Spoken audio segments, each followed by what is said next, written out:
মাছ ছাড়া কিভাবে মাছের ঝোল তৈরি করা যায় তা এই রেসিপিটা না দেখলে আপনারা বুঝতেই পারবেন না। আর কাউকে ধরিয়ে না দিলে সে বুঝতেই পারবে না যে এটা মাছ না। কাঁচকলা আর আলু দিয়ে তৈরি এটা মজাদার একটা রেসিপি। সম্পূর্ণ ভিডিওটা দেখার জন্য অনুরোধ রইল। আশা করি আপনাদের ভালো লাগবে।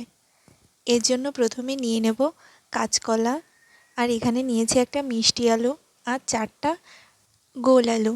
এখানে কাঁচকলাগুলোর খোসা আমি ছাড়িয়ে নিয়ে নিই, সেদ্ধ করার পর খোসাগুলো ছাড়িয়ে নেব।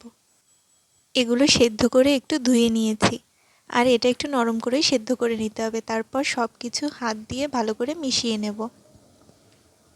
তারপর এর মধ্যে দিয়ে দেব হাফ কাপ পরিমাণ চালের গুঁড়ো, স্বাদ মতো লবণ, পরিমাণ মতো হলুদ, আর এখানে দিয়েছি 1 টেবিল চামচ পরিমাণ শুকনো ঝালের গুঁড়ো, 1 টেবিল চামচ পরিমাণ ধনিয়া গুঁড়ো। তারপর সব কিছু হাত দিয়ে খুব ভালো করে মিশিয়ে নেব। তারপর এইখান থেকে হাত দিয়ে অল্প করে একটা মণ্ড নিয়ে নেব। তারপর এটাকে একটু 2 হাত দিয়ে গোল করে নেব। 2 হাতের মাঝে রেখে চাপ দিয়ে নেব। চাপ দিয়ে মাছের পেটি যেরকম হয় সেরকম শেপ দেওয়ার চেষ্টা করব। এটা যতটা সম্ভব মসৃণ করে করার চেষ্টা করতে হবে, না হলে ভাজতে যেয়ে ফেটে যেতে পারে। এটা একটু সময় ধরেই করে নিতে হবে। এরকম একটা শেপ চলে আসলে এর উপর থেকে নিচের দিকে আঙুল দিয়ে টান দিতে হবে, তাহলে মাছের পেটির মতো শেপ দেওয়া হয়ে যাবে। দেখে বুঝতেই পারছেন যে আমি এটা কিভাবে করে নিয়েছি। আমি আপনাদের বোঝার সুবিধার্থে আরেকটাও করে দেখাচ্ছি। আমি আবার একটা মিশ্রণ নিয়ে হাত দিয়ে এভাবে চেপে চেপে মাছের পেটির শেপের আকার দেব। তারপর এর উপর থেকে নিচের দিকে আঙুল দিয়ে একটা টান দিলেই মাছের পেটির মতো দেখতে হয়ে যাবে। খুব সহজে এটা তৈরি করে নেওয়া যায়। এইভাবে আমি সবগুলো তৈরি করে নেব।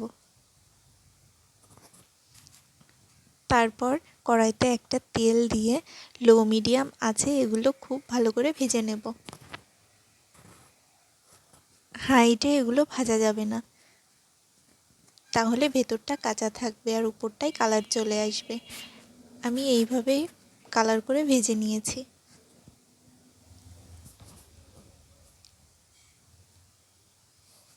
তারপর এখানে আমি সবগুলো ভেজে নেব।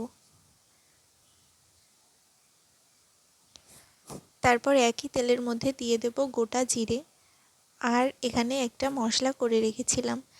এটা হচ্ছে কাজু বাদাম, জিরে বাটা আর আদা বাটা। এখানে আমি কোনো প্রকার পেঁয়াজ রসুন ব্যবহার করব না।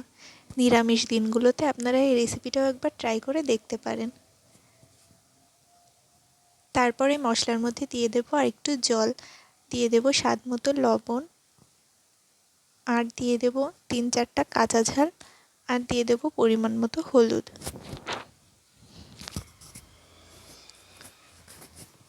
তারপর মশলাটা একটু সময় ধরে কষিয়ে নেব।